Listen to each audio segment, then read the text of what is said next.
Hello artists, Mrs. Castle here. In this video I'm going to show you how to put these colors back in the containers.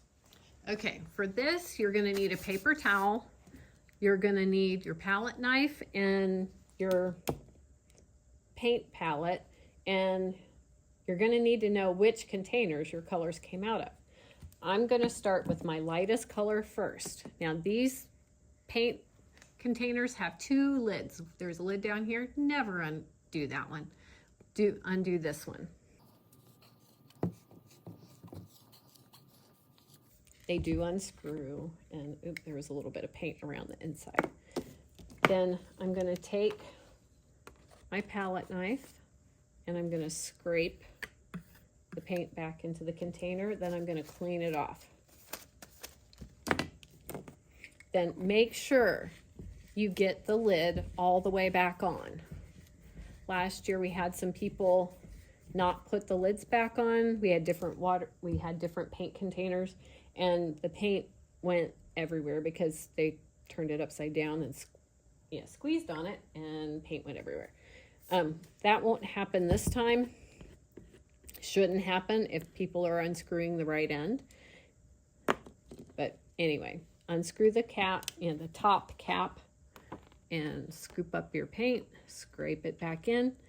If your paint is dirty, do not put it back in the container. Only perfectly, pristinely clean colors go back in the container. Okay, there are two blues here. This is ultramarine blue, kind of crayon blue, like blue crayon blue. And I'm gonna take it and scrape it back in there. Clean off my palette knife.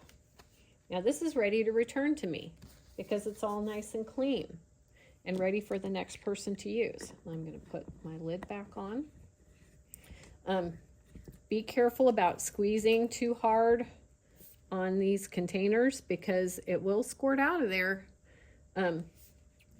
So hold it gently, and actually even if you leave it on the table or on the cabinet and unscrew it, it will unscrew easily, but make sure you get the cap all the way on.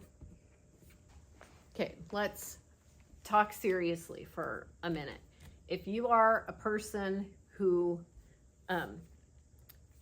likes to show off, if you're a person who likes to not follow directions, if you're a person who likes to mess around, paint is probably not for you. It is easy to squeeze paint out of these. So if you're gripping the container, it's gonna squirt, okay? So you gotta be gentle with these paint containers. If paint ends up squirted all over the place, you're the person responsible, you're not going to get to paint. So please, please, please be very careful how you handle these paint containers. If paint gets squirted on a person, there will be consequences. You'll lose the privilege of painting, and you'll probably go straight to detention or an office referral, depending on the severity of the squirting. Doing anything but painting with the paint is not acceptable. That's what paint is for. We paint with it. We don't squirt it at people. We don't squirt it on the floor. We squirt it on here. That's the only place we squirt it, okay? So, thanks for watching. Bye-bye.